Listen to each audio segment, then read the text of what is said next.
Hey guys, Coach Phillips here. And I thought that instead of just doing exercises here, I thought that I would also kind of give you some strategies and tools to help you deal with things that are out of your control. And so for me, that's a couple of different deep breathing strategies and techniques. And I've been very, very fortunate and blessed to have some people give me some guidance over the past few years to help me, myself, cope with some stressful situations.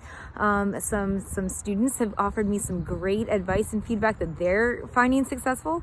And even the guidance counselors at school have been super helpful in just giving some great ideas about how to calm yourself in a stressful world, or how to kind of just find a moment to take a deep breath and breathe. So I'm going to walk you through a couple strategies. Join me along. And here's the thing. You don't have to be great at everything. Maybe you find one or two techniques that works for you best.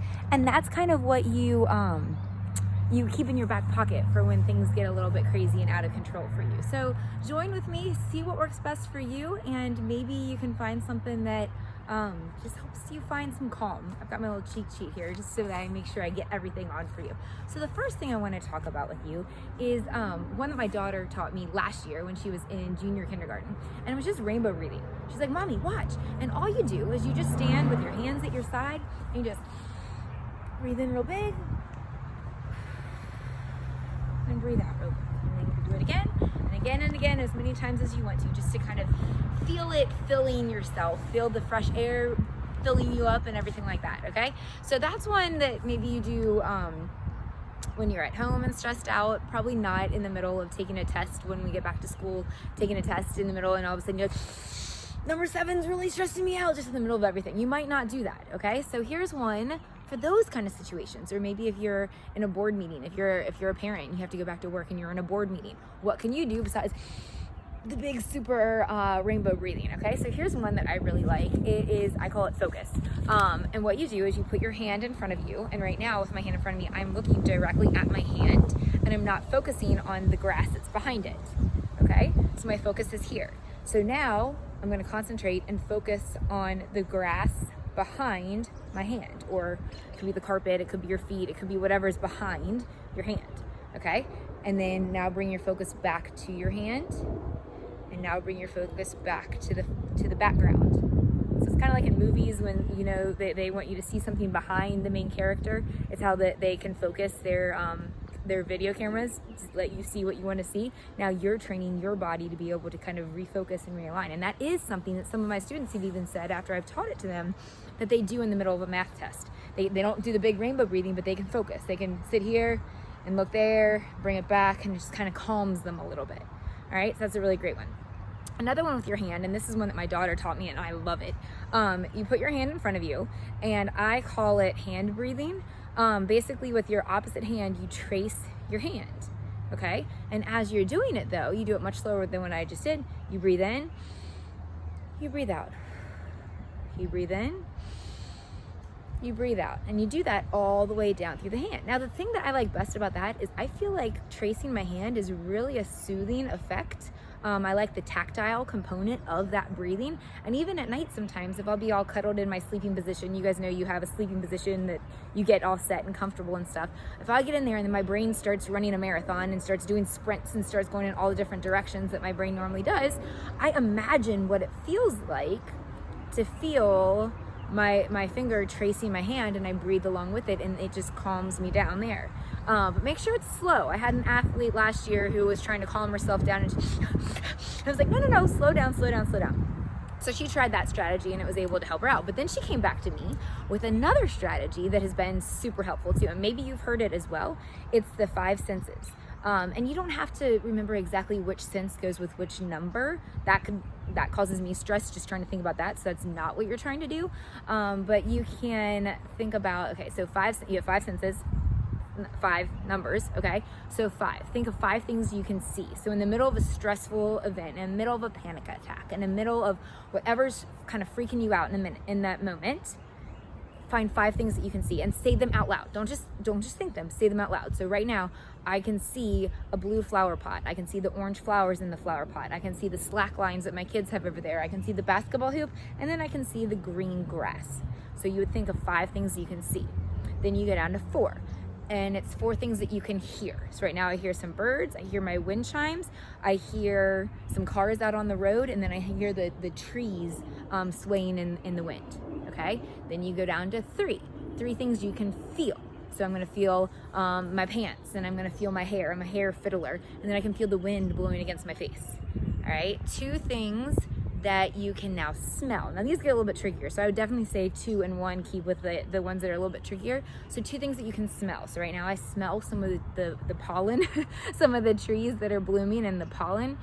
And for me, that's just also my number 2 is it's just like freshness. I just love being outside and having that freshness. And then 1 would be something that you can taste. So maybe it's the leftover piece of candy bar you just ate. Or maybe it's literally you have a cup of water and you take a sip of water. Or maybe you lick your lips and you just put on some lip gloss or something like that. Or you have gum in your mouth. So that's something that you can taste. And even just taking your brain away from whatever's causing you the stress and anxiety and putting it in your own personal senses can kind of be like a demystifying fact on all of the chaos and craziness that's going on too. Okay, and then the last one, the one that's probably the most effective, is just deep breathing. Just the deep breathing that really can kind of get to the release of all of the tension. Now, I've seen it work with my own kids when they fall and get hurt, and I tell them to breathe through it first, and then they can tell me what's wrong. Obviously, it's not like they have a bone protruding out of their arm, but they breathe through it, and most of the time they end up calming themselves down. I've done that with some kids that are having at school that are having some anxiety issues or some stress-related issues. I've been successful with it myself. So the number is 8. 8 deep breaths. Why 8? I don't know why 8. I've got a friend who is a mindfulness guru, and she is amazing and special. And a couple years ago, I was going through just some stressful things going on in my brain. And she's like, Mackenzie, sit down and do 8 deep breaths. I was like, I'll do 4. She's like, no, do 8. So I started doing 8. And I tell you, I don't know what it is, but something about that number 6 deep breath. And 7 and 8 is just like the most peaceful flow you'll ever feel in your life. It's just wonderful. So you can do it sitting in a chair. I like doing it best sitting in a chair with my not slouching back, but just sitting up in my chair, nice and straight posture, knees out, feet on the ground. But you can do it lying down. I've done it in bed too, when my brain again is running races while I'm trying to go to sleep. You can do it just sitting and watching TV, whatever it is, but it's a focused breathing. So what you do, and there are 8 of them. So I'm going to do them right now. You can join in. You just breathe in and then kind of hold it up at that top level. And then when you release, and you go further than what you would normally release and hold it and go in again. I like to breathe in through my nose and then out through my mouth. Do 2 on your own now.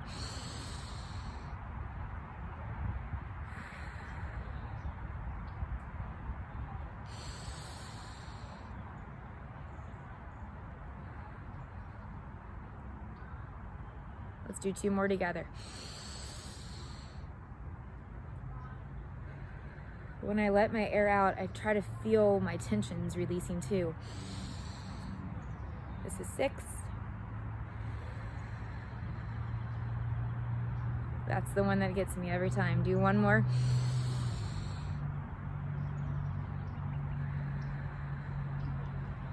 And do your last one. Deep breath in. And let it out. Go past that normal level of release. All the way down. And then just keep going if you want to, or just sit in relaxation. Sit and listen to the birds, or feel the breeze, or just sit in the moment of calm if you can, because you can't control everything that's going on around you, but you can control what's going on within you. So hopefully at least one of these will be a little helpful for you as you try to face whatever stressors and anxieties you may have. Hopefully you can share them with other people, and hopefully you found a little bit of calm in today's day. Have a good one. See you soon.